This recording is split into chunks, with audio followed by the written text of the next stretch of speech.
చంద్రశేఖరరావు గారు కరీంనగర్ జిల్లా ప్రజలు ఆయన నీతిని జాతిని గుర్తించి అక్కడి ప్రజలు ఓడించడానికి సిద్ధమైతే 2009లో దేశమంతా వలసపోయి మనం బ్రతుకుతుంటే మన దగ్గరికి చంద్రశేఖరరావు గారు వలస వచ్చిండు. ఆనాడు పాలమూరులో ఊరు లేకపోయినా పార్లమెంటులో నోరెత్తకపోయినా తెలంగాణ రాష్ట్రం సాధించాలి అంటే తెలంగాణ రాష్ట్ర సమితిని గెలిపించాలి అని ఈ పాలమూరు బిడ్డలు హక్కున చేర్చుకొని గుండెల్లో పెట్టి చూసుకొని భుజాల మీద మోసి పార్లమెంటుకు పంపించిండ్రు పాలమూరు జిల్లా నుంచి.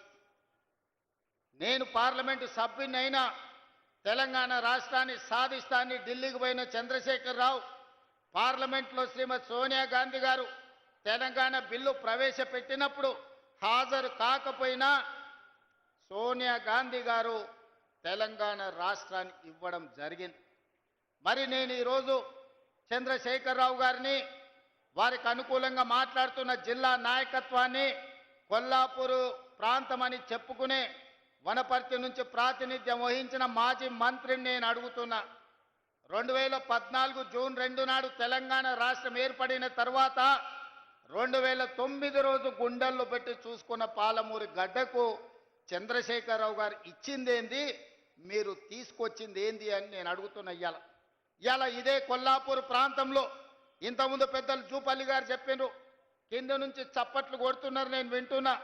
జీవో నెంబర్ 98 ఆనాడు శ్రీశైల నిర్మాణంలో నిర్వాసితులుగా మారి ఈరోజు పాలమూరు, రంగారెడ్డి, నల్గొండ, ఖమ్మం జిల్లా వరకు సాగునీరు అందించడమే కాదు జంట నగరాలకు తాగునీరును అందించి ఈరోజు సగం తెలంగాణ సమాజాన్ని హైదరాబాదులో ఉన్న 1 కోటి జనాభాను ఈరోజు ఈ కృష్ణా నది మీద కట్టిన శ్రీశైలం, నాగార్జున సాగరే ఆదుకుంటున్నాయి.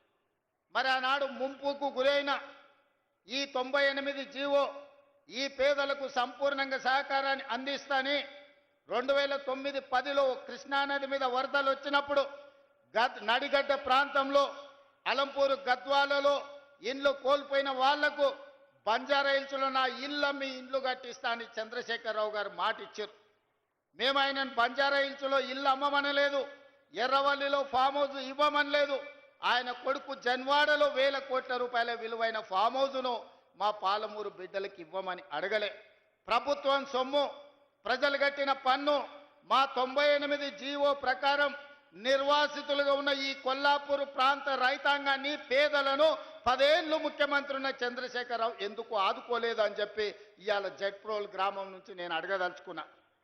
నిజంగానే ఈ పాలమూరు జిల్లాకు మేలు చేసి ఉంటే, ఈ కొల్లాపూర్ ప్రాంతాన్ని అభివృద్ధి చేసి ఉంటే ఇవాళ నేను ఇక్కడికి వచ్చినప్పుడు 98 జీవో నిర్వాసితులు అన్నా దశాబ్దాలు దాడుతున్నాయి, మా కుటుంబాలు, పిల్లలు పెద్దోళ్ళైనరు, పెద్దోళ్ళు ముసలోళ్ళైనరు, ఈరోజు సమాధులకు పోయి శవాలుగా మారినరు. మా సమస్య మాత్రం శాశ్వతంగా జటిలంగా అట్లనే ఉన్నది, మా సమస్యకు పరిష్కారం చూపించమని ఈరోజు అడిగే పరిస్థితి ఎందుకు వచ్చిందని నేను అడుగుతున్నా. ఇవాళ నేను అడుగుతున్నా, మా వాల్మీకి బోయలను ఆనాడు రాజోలు బండ్ ఆర్టీఎస్ పాదయాత్ర సందర్భంగా వాల్మీకి సోదరులను ఎస్టీ జాబితాలో చేర్పిస్తా అని చెప్పింది చంద్రశేఖరరావు కాదా? మరి ఇవాళ మా వాల్మీకి సోదరులు మళ్ళీ ఈరోజు గట్టు తిమ్మప్ప నాయకత్వంలో అందరూ వచ్చి వాల్మీకులను ఎస్టీ బోయలుగా మార్చండి అని ఇవాళ రిప్రజెంటేషన్ ఇచ్చే పరిస్థితి వచ్చింది. వీళ్ళే కాదు, మాదాసి కురవలు ఈరోజు అడుగుతున్నారు మాకు ఎస్సీ సర్టిఫికెట్ కావాలి అని. మరి ఇవన్నీ కూడా అలంపూర్, గద్వాల్, కొల్లాపూర్, అచ్చంపేట అడవుల మధ్యనే ఈ నల్లమల ప్రాంతంలోనే ఈ జాతి ఎక్కువ ఉన్నది. ఈ జాతికి ఎందుకు న్యాయం చేయలేదు చంద్రశేఖరరావు? ఈ ప్రాంతం నుంచి ప్రాతినిధ్యం వహించిన వాళ్ళని నేను అడుగుతున్నా. ఒకవేళ నిజంగానే ఈ పాలమూరు జిల్లాకు మీరు ఏదైనా చేసి ఉంటే, ఉన్న సమస్యల్ని పరిష్కరించి ఉంటే ఇవాళ వీళ్ళందరూ వచ్చి మళ్ళీ ఈ సమస్యలను ఎకరు పెట్టాల్సిన అవసరం ఉంటుండేనా? ఒకసారి ఆలోచన చెయ్యండి. ఆనాడు నిన్ను ఎంపీగా గెలిపించింది మేం కాదా? నిన్ను పార్లమెంటుకు పంపించింది మేం కాదా? ఆనాడు కరీంనగర్ జిల్లా నుంచి వలసపోయి పారిపోయి పాలమూరుకు వస్తే నీకు అండగా మేం నిలబడితే, నీకు అన్నం మేం పెడితే 10 ఏళ్ళు ముఖ్యమంత్రిగా మా పాలమూరుకు సున్నం పెట్టింది నువ్వు కాదా చంద్రశేఖరరావు గారు? ఈరోజు ప్రజాపాలన వస్తే ప్రజాపాలనలో ఆయనకు దుఃఖం వస్తుందంట ప్రజాపాలనను చూసి. నేను అడగదలుచుకున్న, ఎందుకు వస్తుంది చంద్రశేఖరరావు గారి నీకు దుఃఖం?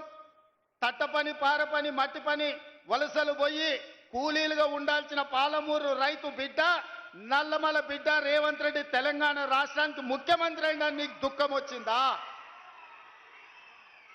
లేకపోతే మా దళితులేమో చెప్పులు కుట్టుకోవాలి, మా యాదవులేమో గొర్రెల్ని పెంచుకోవాలి, మా ముదిరాజు సోదరులు గంగపుత్రులు చేపలు పట్టుకోవాలి, మా గౌడన్నలు ఈదులు గీసుకోవాలని నువ్వు పథకాలు తెస్తే మేము ఈనాడు మా దళితులు, మా యాదవులు, మా గౌళ్ళు, మా ముదిరాజులు, మా వాల్మీకులు, మా మాదాసి కురువ బోయల పిల్లలు చదువుకోవాలి. చదువుకోవడానికి young India integrated residential school Jagprolu గ్రామానికి 200 కోట్ల రూపాయలతోటి 25 ఎకరాల కట్టి చెప్పులు గుట్టుడు, చేపలు పట్టుడు, ఈదులు గీసుడు, గొర్రెలను పెంచుడు మా తాతలు ముత్తాతలు వాళ్ళ తాతలు కూడా ఆ వృత్తిలో వచ్చారు. ఇవాళ మా పాలమూరు జిల్లా మేలుకొన్నది. మా పిల్లలను డాక్టర్లను చేయాలి, ఇంజనీర్లను చేయాలి, ఈరోజు ఐఏఎస్లను చేయాలి, ఐపీఎస్లను చేయాలి, రాజ్యాలను ఏలాలి.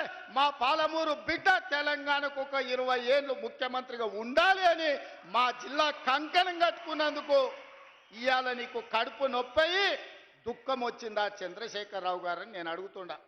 మేము చేపలు పట్టుకోవాలి, మేము చెప్పులు కుట్టుకోవాలి, నువ్వు నీ బిడ్డలు నీ మనమన్లేవో రాజ్యాలు ఏలాలనా? అంటే మా పాలమూరు వాళ్ళకి మంత్రి పదవి వద్దా? ఇవాళ ఈ పాలమూరు జిల్లాలో 14కు 12 గెలిచినాం, కానీ 14 గెలిచినుంటే ఇంకొక మంత్రి పదవి అదనంగా వచ్చేది. 3 మంత్రులు కాదు, ముఖ్యమంత్రితో పాటు 2 మంత్రులు కాదు, ఇవాళ మిగతా 2 కూడా గెలిచినుంటే ఇవాళ పాలమూరు జిల్లాలో ఇంకొక మంత్రి ఉంటుండే. పాలమూరు జిల్లా నుంచే తెలంగాణ రాష్ట్రాన్ని పాలించి దేశానికి ఆదర్శంగా నిలబడే పరిపాలనని ఇవాళ అందించుండే వాళ్ళం. ఎందుకయ్యా నీకు దిక్కం? 40 ఏళ్ల నుంచి మా దళితులు, ముఖ్యంగా మా మాదిగ బిడ్డలు వర్గీకరణ కావాలి, మాకు న్యాయం జరగాలి, జీవితకాలం పశువులను కోసుకోవాలి, పశు మాంసమే తినాలనా? ఆ చర్మాన్ని తీసి చెప్పులు కుట్టి బతకాలనా? మా పిల్లలు ఎందుకు చదువుకోవద్దు, మా పిల్లలు ఎందుకు రాజ్యాలు ఏలొద్దు అని సంపత్ కుమార్, దామోదర్ రాజనరసింహ లాంటి వాళ్ళు, చదువుకున్న వాళ్ళు చైతన్యంతో ముందుకొచ్చి డాక్టర్ మల్లు రవి గారు లాంటి వాళ్ళు ఉదారత్వంగా పెద్ద మనసు చేసుకొని ముందుకొచ్చి మాదిగ ఉపకులాల వర్గీకరణ చేసినందుకు నీకు కడుపు నొప్పి లేసి దుఃఖం వచ్చిందా? ఎందుకంటే ఇవాళ ఇప్పుడే దామోదర్ రాజనరసింహ గారు చెప్తున్నారు, ఈసారి పిల్లలకు ఎడ్యుకేషన్లో, మెడికల్లో, నర్సింగ్లో చాలా సీట్లు వచ్చినాయి, పిల్లలు చాలా సంతోషంగా ఉన్నారు, వాళ్ళ తల్లిదండ్రుల కళ్ళల్లో నేను ఆనందం చూసినాను. అంటే మాదిగ ఉపకులాల వర్గీకరణ చేసినందుకు మాదిగోళ్ళ పిల్లలు ఇవాళ డాక్టర్లుగా, ఇంజనీర్లుగా సీట్లు వస్తుంటే నీ కొడుకుతో పాటు, నీ మనవడితో పాటు మాదిగోళ్ళ పిల్లలు చదువుకుంటారు కాబట్టి నీకు దుఃఖం వచ్చి నీ కళ్ళల్లో నీళ్ళు వచ్చినాయి. చంద్రశేఖరరావు గారు, నీ కళ్ళల్లో నిప్పులు ఎందుకు పోసుకుంటున్నావు? ఆ దళితుల పిల్లలు ఇంకెంతకాలం చెప్పులు కుట్టుకొని బతకాలి? ఇందుకే నీకు దుఃఖం వచ్చిందా అని నేను అడుగుతున్నా. మిత్రులారా, ఇవాళ ఆలోచన చేయండి. నిజంగానే 10 సంవత్సరాలు చంద్రశేఖరరావు గారు ముఖ్యమంత్రిగా ఉన్నప్పుడు 20 లక్షల కోట్ల రూపాయలు ఆయన చేతికి వచ్చినాయి. ప్రజలు కట్టిన పన్నులు కావచ్చు, 8 లక్షల కోట్ల రూపాయలు బ్యాంకుల్లో ఆయన చేసిన అప్పులు కావచ్చు. ఆనాడు అన్నాడు, ఉమ్మడి రాష్ట్రంలో తెలంగాణ ఉద్యమంలో, ఉమ్మడి రాష్ట్రంలో సమైక్య పాలనలో సీమాంధ్రులు మన సాగునీటి ప్రాజెక్టులు కట్టలేదు, నిర్లక్ష్యం చేసిండ్రు, అందుకే పాలమూరు జిల్లా ఎడారిగా మారింది. ఎడారిగా మారిన పాలమూరు జిల్లా నుంచి లక్షలాది భార్యాభర్తలు జంటలుగా వలసలు పోయినరా. నిజమే, ఆనాడు ఉమ్మడి రాష్ట్రంలో అన్యాయం జరిగింది. ఈ పక్కన కల్వకుర్తి మొదలుపెట్టి అక్కడ పెట్టి పోతిరెడ్డి పాడు ద్వారా వాళ్ళు తరలించకపోయినరు నీళ్లు. ఈ పక్కన జూరాల కావచ్చు, నెట్టంపాడు కావచ్చు, భీమా కావచ్చు, కల్వకుర్తి కావచ్చు, పాలమూరు రంగారెడ్డి కావచ్చు, ఇలాంటి ఎన్నో ప్రాజెక్టులు కట్టకుండా ఎస్ఎల్బిసి టన్నెల్ కావచ్చు, ఉమ్మడి రాష్ట్రంలో అన్యాయం జరిగింది. మా పొలాలకు నీళ్లు రాలే, మా ఎండిపోతున్న పొలాలను చూసి మా కళ్ళల్లో నీళ్లు దారగట్టినాయి. అందుకే కదా నాడు నీ కండగా నిలబడి ఈ పాలమూరు జిల్లా మొత్తం జై తెలంగాణ అని నీ పార్టీని గెలిపిస్తే 10 సంవత్సరాలు ముఖ్యమంత్రిగా ఉన్న చంద్రశేఖరరావు గారు, నేను నిన్ను సూటిగా అడుగుతున్నా, నా గడ్డ మీద నుంచి నా పాలమూరు రంగారెడ్డి ఎత్తిపోతల 10 ఏళ్లలో ఎందుకు పూర్తి చేయలే? నా కల్వకుర్తి ఏమైంది? నా నెట్టంపాడు ఏమైంది? నా భీమా ఏమైంది? నా కోయిల్ సాగర్ ఏమైంది? నా జూరాల ఏమైంది?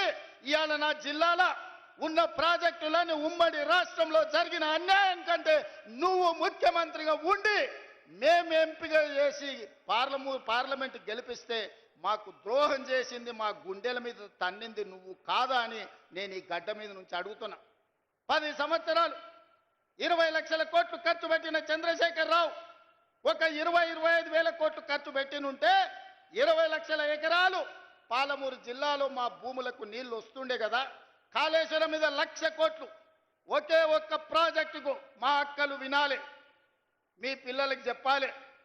కాళేశ్వరం ప్రాజెక్టు కడతా అని కేవలం ఒక్క ప్రాజెక్టు కోసం 1,00,000 కోట్ల రూపాయలు ఖర్చు పెట్టిండు. కట్టుడు 2019, కూలుడు 2023. ఎవడైనా సన్నాసోడు చిన్న గుడిసేసుకున్న 10 ఏళ్ళు ఉండేటట్టు వేసుకుంటాడు. 1,00,000 కోట్లు పెట్టి కట్టిన కాళేశ్వరం 3 ఏళ్ల కూలేశ్వరం అయి కూలిపోయింది. ఆ ఏళ్ళ మేం కట్టిన నాగార్జున సాగర్ చూడు, ఆ ఏళ్ళ మేం కట్టిన శ్రీశైలం చూడు, ఆ ఏళ్ళ మేం కట్టిన జూరాల ప్రాజెక్టు చూడు. జూరాల ప్రాజెక్టు మన డ్యామ్ దెబ్బతిన్నది అనంటే నువ్వు ఏమి పని చేయకపోతే పేపర్లో వస్తే నిమిషాల మీద మా శ్రీహరిని మా ఉత్తమ్ కుమార్ రెడ్డిని పంపించి కొత్త రోడ్ వేయడానికి 120 కోట్ల రూపాయలు అప్పటికప్పుడు నేను మంజూరు చేసిన. ఎట్లా చేయగలిగినా మీ బిడ్డను ఉన్నా కాబట్టి నా జిల్లాకు చేయాలి, అన్యాయం జరుగుతుంటే చూసుకుంటూ ఊరుకోను అని అప్పటికప్పుడు ఇచ్చిన. ఇవాళ 10 ఏళ్ళు నువ్వు పూర్తి చేయని ప్రాజెక్టులు, 10 ఏళ్ళు నువ్వు పడా పెట్టిన ప్రాజెక్టులు. అందుకే దామోదర రాజనరసింహ గారికి ఉత్తమ్ కుమార్ రెడ్డి గారికి చెప్పిన, మా అనిరుద్ధ్ రెడ్డి అడిగితే ఈరోజు అన్ని ప్రాజెక్టులకు సంబంధించి పాలమూరు రంగారెడ్డి ఎత్తిపోతల, Kalwakurthy project, Bhima project, Koil Sagar project, Nettempadu project, ఈరోజు ప్రతి ప్రాజెక్టు మహబూబ్ నగర్ జిల్లాలో ఉన్న అన్ని సాగునీటి ప్రాజెక్టుల భూ సేకరణకు ఎన్ని వందల కోట్లైనా ఈ సంవత్సరం డిసెంబర్ 9 తారీఖు లోపల మొత్తం భూ నిర్వాసితులకు వాళ్ళందరికీ నష్టపరిహారం ఇచ్చి భూమి సేకరించి రాబోయే 2 ఏళ్ల ప్రాజెక్టులు పూర్తి చేయడానికి ప్రణాళికలు సిద్ధం చేసినాం. అందుకోసం నీ కడుపు మండి కళ్ళల్లో నీళ్ళు వచ్చి నీకు దుఃఖం వచ్చిందా చంద్రశేఖరరావు గారు?